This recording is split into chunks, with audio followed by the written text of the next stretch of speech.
What's up, everybody? It's Dominic D'Angelo. It's adfreeshows.com. I'm a rumor and innuendo. Wait, it's rumor and innuendo. I have adfreeshows.com, scoops.com, and brassringmedia.com. Check it out. Man, weird start. But I'm here with Mr. Robert Karplus, WCreative_.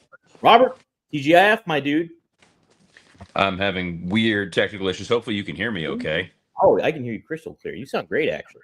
Really? All right. I'm on the iPad. My laptop suddenly wasn't connecting, so I was like, I gotta switch. Yeah, you sound good. You sound real good. Great. Hey, who else sounds real good is the people in the chat. Let's say hi to Triple E. What's up, Triple E? Dre Owen says, hello, RNI. Robert is the new Mr. Iguana. LOL. Why is he the new Mr. Iguana? Way to listen to Working Stiff. Oh, okay. I listened to the majority of it. Half of it, the first half of it. Jeff Henning says, hello, RNI. Hopefully Cornette went back to attack Russo and left Dom alone. So far, I haven't heard anything. Oh, good news, I guess. Wrestling Old Head, good day, all. When I was a kid, Friday meant TJF on ABC. Now it means RNI on YouTube. Wow, what a downfall. If that's the case. Way to bury our show, man. I'm begging. Johnny Disco, hello, hey yo, RNI. And Dre Owen says the Wrestling Old Head, Mr. Cooper or Step by Step. Oh, Step by Step, day by day. Robert, do you have any preference? We lost. Sorry, what was that, Don? Are you a Mr. Cooper? Hang with Mr. Cooper, or are you more Mr. Step by Step? Step by Step. Yeah. Even Step by Step was a little. Yeah. I was a Perfect Strangers guy. Wow, that's love the little Larry and Balky. Larry and Balky, yes. Hey, are there gonna be Perfect Strangers tonight on SmackDown? That's gonna be the question, because there's only 2 matches announced for this evening, Robert. What? Oh, that was weird. Uh-oh. Right, you all right there? Can you hear me now? I can hear you just fine, yeah. Okay, great. That was weird. I don't know what just happened there. I was switching over to the headphones and everything went crazy for a moment, but now I can hear you. Jeepers. All right, we're good. But SmackDown, will it be good because there's only 2 matches announced? It's in Orlando, Florida, Robert, and it's a women's championship match. Tiffany Stratton, the champion, she'll defend against Nia Jax and take on Jade Cargill as well. The winner of this, mind you, will be going up against Stephanie McCour at WWE Crown Jewel in Perth. Do you expect a title change tonight, Robert? Where's your head at on this? So what's interesting is, this Crown Jewel PLE that's coming up is such a lame duck show, because when it's over, Cody is still going to be a champion and Seth's still going to be a champion. Stephanie McCour is still going to be a champion. Whoever she's facing is still going to be a champion. The situation they put themselves in is Crown Jewel is a fairly, and it'll be entertaining, but it's a fairly meaningless show. And because it's a meaningless show, they're like, well, we have to put Stephanie in there with someone. And the idea of a babyface match with her and Tiffany Stratton, not particularly compelling. The idea of her having to carry a match with Jade Cargill, that's a rough thought. So it's almost like Nia Jax by default becomes the person that you want to put the women's title on. I never thought I'd be in that position to say that, but they need somebody there in that position. Or you run the risk of, do you turn Tiffany heel? A babyface match in Perth, not ideal. Yeah, no, I think that you can make a very, very good case for Nia winning it, and like her being the new champion kind of further establishes her. I kind of like a legacy as a dominant female champion in WWE. So I don't think that's necessarily a bad move on their part if they decided to go that route, Robert. But I think that's also a potential for a red herring, that's why they've set this match up the way that they have, that you can see a path where any one of these 3 women win. And it's something. They need something to kind of make this SmackDown feel somewhat impactful, because Raw was all about what was going on with Seth and Cody. And the only person who's not part of that equation right now is Drew McIntyre. And we've been talking for months ad nauseum now around this idea that we're going to get to a War Games match. And it feels as though it's going to be a Vision team. And then you have Heyman with Brock Lesnar. There's absolutely a world in which Paul is now going to be appealing to Drew McIntyre and saying, hey, you got screwed by that Cody Rhodes guy. That was a weird noise. You got screwed. I don't know what you pushed on your side. You're doing great here. You got screwed by Cody. You should really be helping Seth, and now you're marrying Drew to that group. Yeah. And there's nothing wrong with Paul managing people on 2 shows. We know now from Unreal, obviously, Paul is part of the creative team to some capacity. He's at Raw, he's at SmackDown. Put the dude on TV. No one is ever going to complain about too much Paul Heyman. No, he's definitely he definitely elevates whatever he's a part of. But I guess I will ask this: what's your state of mind when it comes to the Vision as a group right now? Where do you rate them right now? Are they going above and beyond what their expectations are? Are they underwhelming? Where overall do you feel about the Vision? They were cooking, they were doing well, and then you ran into that Paris show where we suddenly like, well, we have Roman, we need Roman to have something to do. We'll put him in there with Bronson Reed, and then you had Roman take out Paul Heyman, and then Roman himself got taken out. So when you removed Heyman from TV, you took away what was the essential element making the Vision work. The way that he was promoting Bronson Reed, the tribal thief, the Shula Fala, it was getting over, it was working. At the same time, the way he was building up Braun Breaker, your next WrestleMania main eventer, the legacy of the Steiners, this is the next guy, that was working. You took Paul off TV to sell this Roman Reigns story. You then had Seth and Becky go on a side quest with AJ and CM Punk, and you left Braun Breaker and Bronson Reed on their own. And they didn't really have anywhere to go. And they got sucked into the vortex of this Jey Uso LA Knight storyline that really doesn't make a lot of sense and is giving the audience something they don't want. Because either you're going to get a Jey Uso heel turn, which I don't need to see Jey Uso versus Jimmy Uso. No, and if Jey Uso was a heel, he's a rung below the Vision. So he can't go after Seth. And then he's going to be moved down another rung when Gunther comes back. True. The only way that the only way in which it makes any sense whatsoever to turn Jey Uso heel, and I don't think it does, is if there's an immediate impending draft and you're going to Jey Uso versus Cody. Yeah, I'm trying to think. The draft does happen around October, doesn't it? Isn't that what they've moved it a number of times. It doesn't seem to have the same. At one point it was the season premiere of Raw was going to have a draft, or it was post WrestleMania and we're going to have a draft. They've closed the window. There is no draft right now. Everyone's staying nice and warm indoors. Look. But if they decide to do a draft, Robert, I feel it's almost like you were just talking about when it comes to Crown Jewel. It's like this filler kind of aspect where nothing really, sure, you're getting some changes and some storytelling elements, but it feels like you have to wait for the draft to get through to move on to the next thing. And I don't know. The product overall, I was telling somebody, a casual fan today, that's like everything overall in cross wrestling, like WWE's like hot when it comes to like the popularity, but right now the story and the elements that they're portraying on television feel flat. And I think that's across the board. Wrestling just kind of feels flat. By the way, that's a natural outgrowth of this time of year. That this sort of end of August, September, October corridor tends to be some of the softest storytelling of the year from the WWE. You're not building to WrestleMania. You're not building to SummerSlam. Survivor Series is still a little ways away. And even Survivor Series is a somewhat muted theme. So for right now, it's really just sustainability. It's let's stay the course with Cody and make him look like a good champion. Let's establish Seth as a strong heel champion. You're still getting matches on paper. If I told you, hey, you're seeing, a Seth Rollins, Cody Rhodes, or Seth Rollins CM Punk feud. Well, that's pretty intriguing. That's pretty entertaining. But what is it ultimately getting you? Right. Well, tonight they are advertising as well. Cody Rhodes going to be there. We got to see him on Raw and confront Seth Rollins a little bit. How do you keep that storyline interesting tonight. What do you do different in comparison to what you did on Monday with Cody? You have Drew. Mm-hmm.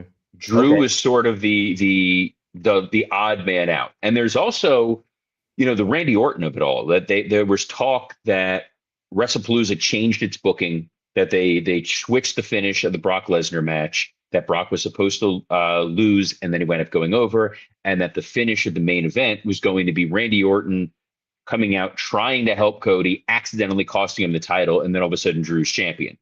But then we ran into this brick wall, which is Crown Jewel, and doing Drew versus Seth isn't going to do anybody any favors. Not that it's not going to be a great match. Doesn't make any sense from a babyface heel perspective. Right. And Robert, it's just, why even do a Crown Jewel aspect? Like, why even have a gimmick with it? You call it Crown Jewel, make it in Australia, Perth, Australia, but just have good matches and further storytelling instead of worrying about a ring and champion versus champion. I just don't think it's necessary, if you're still there.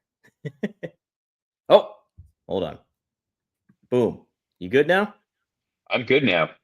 Okay. Did you hear what I just said?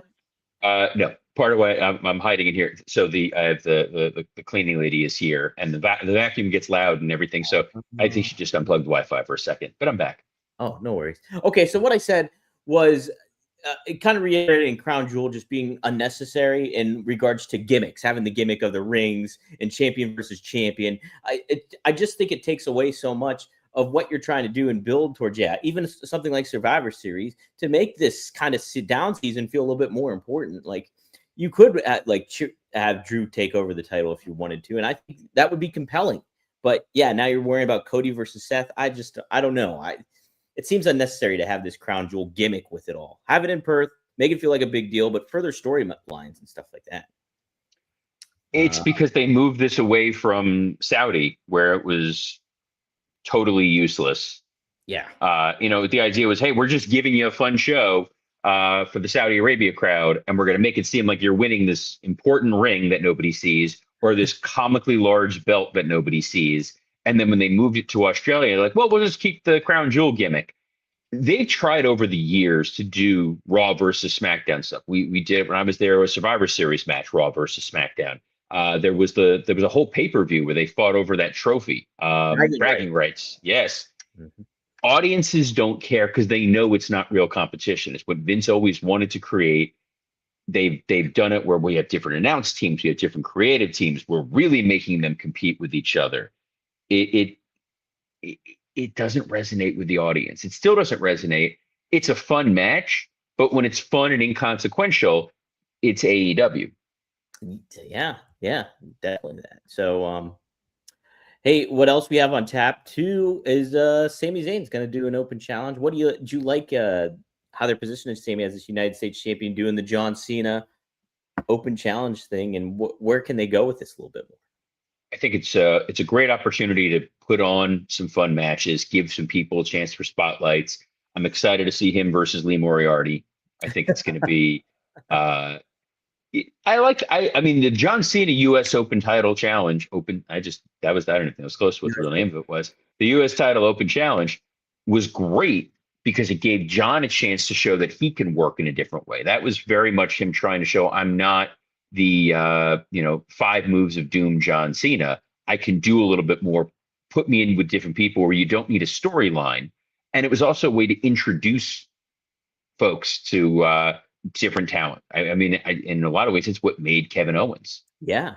So Sammy is a guy who, I don't want to cast aspersions on anyone carrying cross, but I had said, if you can't work with Sami Zayn, you can't work.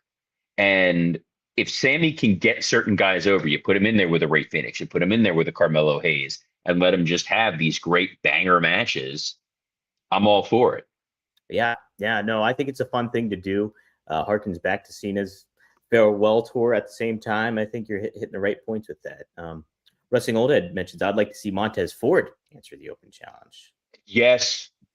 1,000%. Look, Montez Ford was a guy a couple of years ago on working staff, or whatever it was called at the time. It may have still been Total F and Marks before it became wrestler. They were on that far. Then I'm like, Montez Ford is a world champion. The man can talk. The man can work. He has charisma. He's infinitely watchable. but he has loyalty to his team. Him and Dawkins are they're essentially married to each other on camera, and behind the scenes they're best friends. So it's like, well, if I leave the team, we don't know what's going to happen to Angelo Dawkins. This was the time of they split up Tucker and Otis. Where the hell's Tucker? Tucker's no longer in the business. He's out. Where the hell's Otis? That's true. Where is Otis? Wow. Dude, Otis would be a great guy to answer the open challenge, remind people he can work. Yeah. You could theoretically send out whatever the hell Jeff Cobb is called. JC Mateo. JC Mateo. That's so funny. And let him have a decent match with Sammy. Like there are ways to go with it. I think it adds a little bit of fun intrigue. Maybe you bring up a guy from NXT. Maybe you bring in a guy from TNA since TNA invaded. Joe Hendry pops up. Who the hell knows? Say his name. He'll just appear. Okay. I did. We're looking. Huh? Good. Joe? No. Nope. Hey, lots of names have been said on social media, Robert. I think you and Scott covered a little bit of this on Working Stiff, but I wanted to bring this up on Rumor and Innuendo for a Friday. Gail Kim has been getting a lot of feedback regarding her opinion on death matches and some insight or some thoughts she had about Rio. She's been getting blowback not just from fans, but Kenny Omega implied that she was getting a TKO gift basket. And then we also had some heat from friend of the show, Dave Meltzer, also tried to fire back at Gail Kim. So it's been quite the drama-related story on wrestling social media. Do you have any particular takes on that? I give my own take. I'll be honest. I don't know exactly what it is what her specific comments were when it came to Riho, or what her specific comments were when it came to death matches. I would venture to guess the deathmatch comment, from what I believe I heard, was something around the lines of, you're using death matches because you can't tell stories. Basically, yes. I'm not a big deathmatch guy, and I've had conversations with talent who have a proclivity and they do death matches, and I'm like, you don't need to do them. You're very, very talented. You can get over without those, and I find them unnecessarily dangerous. There was one talent in particular who is a fantastic in-ring performer. He had come to one of our shows. His back was all cut up from glass. Yeah. And I'm like, there are certain guys who they need that. I would go to Necro Butcher is someone who really made a name for himself by doing those death match style matches. And he's a guy who actually could kind of wrestle, but his look and it's where he made his bones. People always want to dismiss Foley as a death match guy. That's oversimplifying things to what the current iteration death matches are. Riho is someone I've always been critical of, in that I don't think she's ever presented in a way that feels credible as a wrestler. But that's my take. Gail Kim is a lot more qualified to make those sorts of takes because she has had a 20+ year career in pro wrestling. She's worked in the ring. She's worked behind the scenes as a producer. She understands what it takes to be successful in the industry. She's allowed to proffer an opinion. Mm-hmm. I don't. By the way, I don't think the TKO thing. They don't care. No. Like, it's Kenny wanting to make this a bigger deal. And she's an agent of TKO trying to bring down Riho. You know what brought down Riho? Wasn't on Dynamite this week. Yeah, how about that? Probably won't be on Collision. Probably won't be on TV for another 5, 6, 7 months. And Robert, I find it so funny, like that. You look back a couple months ago, Gail Kim gets released unexpectedly from TNA. What happens on social media? People go to bat for her. Oh, how could you fire Gail Kim? How could you let her go? She's such a smart mind for the business. She knows everything, and she's helped transition women's wrestling into what it is today, and with elevate the knockouts division, everything. And that's true. It's all true. But the aspect then, she says one opinion about Rio, who got apparently bullied beforehand. She has nothing to do with that. She's just giving her educated wrestling opinion on, how she was presented, what you were saying. And at the same time, too, her physical stature is not intimidating. So fair criticisms. And still, everybody just wants to pour fire onto her and attack her in a lot of crazy ways. And when Meltzer started chiming in, I'm like, Dave, what are you doing, man? This is like Gail's rightful to her opinion. She's not digging into Rio maliciously. This is a fair assessment of what she looks like and how she wrestles and how she's presented. I don't know. Very frustrating. It's a strange time here is. in wrestling land as we roll into the weekend. I don't even know what else we have on the gimmicks. It's here's an interesting one. Yeah, we'll close out with this one here, Robert. by all means. The Miz happened to do an interview with the Schmo. Are you aware of the Schmo, Robert? He actually stood beside me at WrestleMania 38. We were doing interviews. I was like, who is this guy? Well, anyways, he interviewed The Miz. And The Miz had some interesting comments, being the company man, but nothing against that. Happened to say last year was a record-breaking year. It's the biggest WrestleMania we've ever had. I'll say this time and time again, there was an Attitude Era.